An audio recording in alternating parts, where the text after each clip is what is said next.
Hi there, my name is Justina and welcome back to my channel. I just got back from Stockholm with my husband. We went kind of on a little bit of a baby moon. I don't know, early baby moon. We planned this out for a few months and we visited Stockholm. I wanted to share with you some tips and tricks and things to see before you get there, just to help you out. We actually managed to get a really good deal into Stockholm, flying through LOT Polish Airlines because we are based in Warsaw. Every Wednesday they have this crazy deal, and like I said, a few months ago we managed to book a very cheap flight from Warsaw to Stockholm to the main airport. So that's when we started doing some research on what to do and what to see in Stockholm. When you arrive in Stockholm, you have quite a few options of how to get to the city center.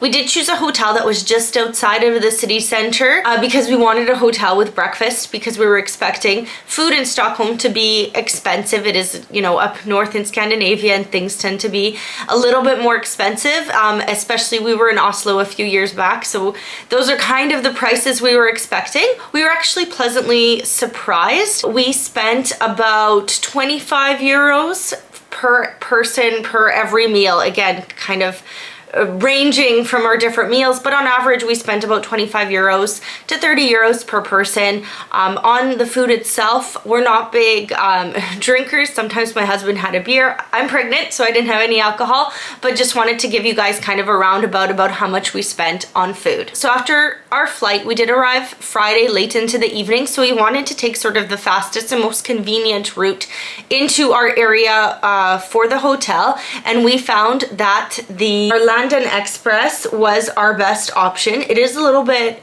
more on the expensive side, but it takes 18 minutes from the airport to get to the city center. So it's like the fastest option. There's no way that you're going to be stuck in traffic because it is a train and it comes about every 20 minutes or so. So that was the option that we chose on Friday, again, because we just wanted to get back to our hotel as fast as possible. In terms of coming back though, we did choose, I think, one of the cheapest options, which was called the Flygbussarna. So it's cheaper, it's about half the price of the Arlanda Express. They have different stops within Stockholm. One of them is the city center. We actually chose one that was a little bit closer to our hotel, within walking distance. It was about 10 minutes away from our hotel. We stayed at Best Western Plus, and again, the price was relatively cheap, plus they had great breakfast, so I actually recommend that hotel for you if you're going to be staying in Stockholm. The downside of the bus is that it does take about 40 minutes from our bus stop, 40 minutes to an hour from the city center also to get to the airport, and if there's traffic jams, then there's traffic jams, so just the length of time. It's a very good, clean, air-conditioned bus though, and just really zero problems, super friendly. Everything you can purchase online, everything. We had all of our tickets on our phone. It was just really paperless and very, very easy. In terms of Stockholm as well, we were quite surprised, but there's a lot of places that don't accept cash, so everything is paid by card, which is actually convenient, which was really convenient for us because we didn't have any of their money anyway, so we were paying by credit card anyway. Also, in terms of travel, something that is really worth seeing, in our opinion, are a few of the metro stations. Some of them are really, really cool. One of our favorites was one that was kind of like Nintendo old school Game Boy themed. There was asteroids, there was like the mushrooms. It was like a whole thing. It was really cool to see. There's some that are very natural, and different artists make them. There's one with this huge rainbow. There's one that had like shoes on the top. It was just really, really cool to see, and something that I really recommend seeing when you're in Stockholm. I know that that's not something that maybe everybody recommends, is to go into the metro and just see, but we did buy a 24-hour pass, which was quite convenient. It cost about 20 euros, I think, for the both of us, and it was just really, really easy to get around the city, as well as just to see these stops along the way. The key though is when you get to the central station, one of the prettiest stations is in the central station, but you have to go down, down, down, down, down into the blue line, which took us about 20 minutes to find.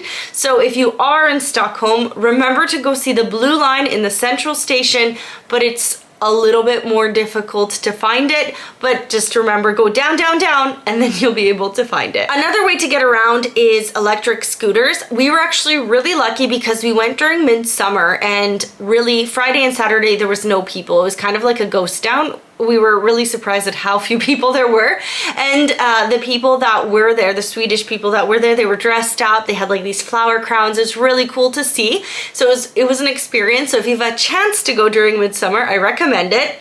And at that time we also decided to rent electric scooters because there wasn't a lot of cars. The weather was really nice, and we decided, okay, this might be a fun option. We don't use them very often in Warsaw, so why not? So these electric scooters, the cost, it varied. We decided to go with the Lime scooters. The reason is because the cost, they're a lot more cost effective, but they're a lot more stringent of where you can go than the other electric scooters for whatever reason, and where you can park. So just be wary of that. And the cool thing is that you could bundle the time, and you could save quite a lot of money by purchasing like a hour bundle where you get, I think, 240 minutes for about 25-30 euros, and we were able to use that time within the 3 days that we were there. So you have 72 hours to use this time, and it just worked out really, really well. So that's something that I recommend as well. All right, you're in Stockholm, you've already seen the metro signs, you know how to get around, and something that I really recommend, which might be super cheesy for some of you, but is just really cool, is the Abba Museum. Now, if you're not an ABBA fan, so probably not the museum for you, but if you grew up listening to ABBA like I did with my parents, then it's just super cool. You get to know their backstory. I recommend the audio guide because they are the ones that are speaking, like the ABBA singers are speaking to you, so that's super cool. It's a very interactive museum. You get to be part of the ABBA troupe. They're like they have a section where you go through and you can hear people sing, like chanting ABBA. My husband went on stage. They get like the crowd going, everybody was clapping for him. It was just so much fun. I recommend it. I learned a lot about ABBA, like a lot of things that I didn't know. For example, they were like super famous in Sweden before they became like a worldwide sensation, and it goes through their timeline and their concerts, and they have like their costumes. It's just a really fun museum. Prepare yourself that it's about 2-3 hours, and we had such nice weather that and you're inside, so when we came out we're like, oh, the sun, but it was just really, really cool to see. The next thing that we saw was actually the Skansa museum area park. I don't even know what to call it. It's like this interactive outdoor museum that shows like Sweden through the ages. So there's like an old-timey town where they have like the bookshop and the pharmacy and like their general store, and you could go into all of these places, ask the actors, workers that are there questions, and they're in their like special, you know, costumes from that time era. There's like a candy shop. There's lots of different restaurants. Again, we went during midsummer, so they had like extra special events, but when I was looking all summer and all winter, they have special events, so just make sure that you see online what they have, because it's really worth going and just seeing. For example, we witnessed a concert, which was interesting. There was some like food trucks with different like food from Sweden, different meats like elk meat and things like that. So it was just really interesting to go during that time and to see that area. This is great for kids. There's also like a little zoo. I grew up in Canada, so like they're like, ooh, bison, and I'm like, yeah, you know, I've seen it. But my husband, who didn't grow up with these animals like bears and stuff, he was just super excited to see them. The kids are also really excited to see them. There's lots of different activities for kids, but it is a lot of walking. The area for the Skansen is huge. We actually didn't even make it to like one part of the park. Again, I'm like pregnant and in my first trimester and stuff, so I wasn't feeling 100%, but there's lots to see and do there, so I highly recommend it for like big kids and little kids alike.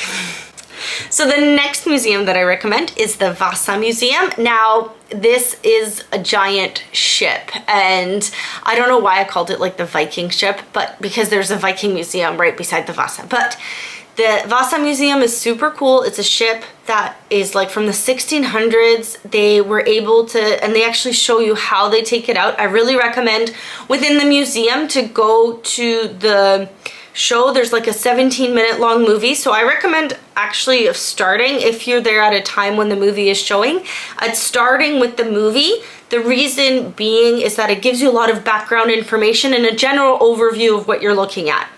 Then there's like different levels within the museum, so you get to see like how people at that time lived, how the ship was organized, why did it sink, and then you also just get to see the beautiful artwork. Like honestly, this ship is just so impressive. You go in there and it just keeps going.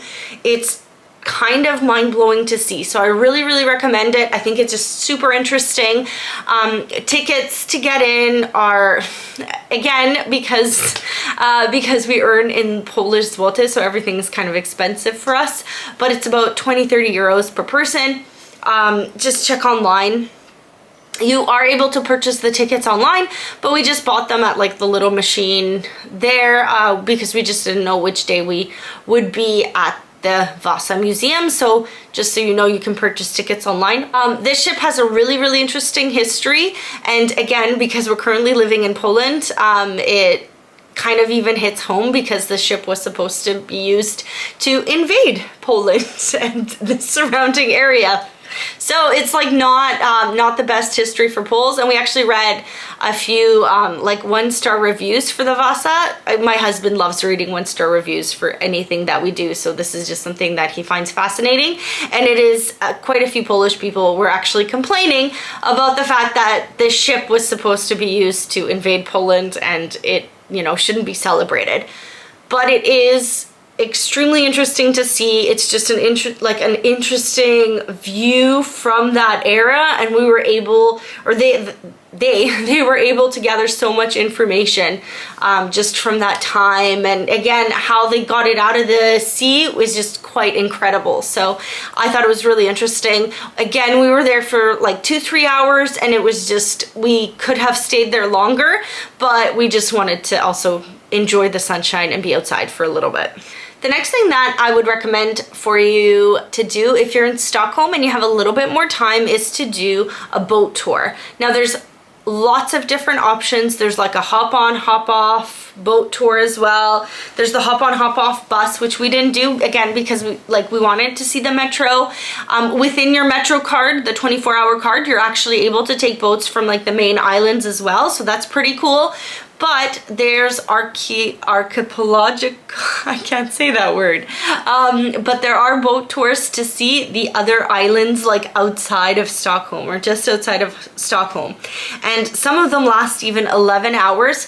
We took the one that goes to Vaxen, so it's like an hour and a half one way. You get to spend an hour, 2 hours, 3 hours. You can decide how long on that island and then come back. We just went there, had some lunch. We actually brought a picnic lunch, so we had a picnic lunch there and then just came back, walked around there a little bit, and came back because that was the day that we were flying, because we did have like one evening, 2 full days, and then like half a day for when we were flying out. So we used that half a day there, and I think that that's just really recommend it to you. I think this goes without saying, but I definitely advise you to walk around the Gamla Stan, their old town. It's on an island, again, just like a little bit of an island. You can walk around. There's tons of little shops and restaurants, and just the buildings are beautiful and picturesque. You can walk like from like this little seaside port area throughout the little streets, and it's just really interesting to, again, look at the architecture, look at the little shops, do some window shopping, eat some delicious food. How we chose our restaurants was actually, we just go on like Google and see the highest rated reviews with the most reviews as well. We didn't eat too much Swedish food because we don't really eat like herring, and that's something that they eat very often, and meatballs and stuff. So we just chose the best rated reviews within our price range, and we were really pleasantly not surprised, but we were just, the food was good. But walking around there, it's definitely worth just taking your time, looking around and enjoying the old town center and feel. And there's quite a lot of shops with like different types of beer that you can try, so it's really wonderful to do. And the last thing that I wanted to suggest to you, though I'm kind of hesitant to suggest it because while we were actually in Stockholm, there was an accident there, but it is the amusement park. It's called Gröna Lund. So while we were there, we were actually, for some reason, we managed to get into the amusement park without paying to get in. Normally, to get into the amusement park without like any of the rides, you need to pay to get in to even see it. But we ended up going through like a store and we were just there, so we were able to see what it looks like on the inside, and I really like it. It has like these old school kind of vibes. My husband and I were commenting how compact it is of an amusement park, like how they fit so many rides into such a like small space. And again, it was just really impressive to see. But unfortunately, the next day there was an accident on the roller coaster. Like one person died like on scene. There's 14 people injured or something like that, the last I heard anyway. They shut it down for a week and no one really knows how long it's going to be shut down for. So that's why I'm hesitant to recommend it, because of this accident and because of the situation. Like, again, we don't know if it's going to be open or not. But it looked really interesting. Like, if you like amusement parks as much as my husband and I do, we were in Tivoli in Copenhagen, we were there, and like we just very often visit amusement parks where amusement parks are in like a given country. So that's something, and we're like huge Disney World fans and stuff, so this is something that we do. I would recommend going to that one and, you know, seeing it, because it is really interesting and it is along the coast. So I feel like a lot of the rides, if you do decide to go up, you're gonna have a great view. So all right, so these are the places that I recommend when it comes to Stockholm. I had such a good time. I just think that it's such a great place to visit. I was shocked about how just interesting the city was, how many things there were to do. On our to-do list, we still had a few others, but we decided to condense the time and just maximize our time as much as possible. Again, I'm pregnant, so we couldn't walk around as much as I would have liked, but it was just beautiful to see. Highly recommend this city. If you have any questions for me in terms of Stockholm, please let me know in the comments below. If you enjoyed this video, give it a big thumbs up. Thank you so much for watching, and just have a great day. Bye!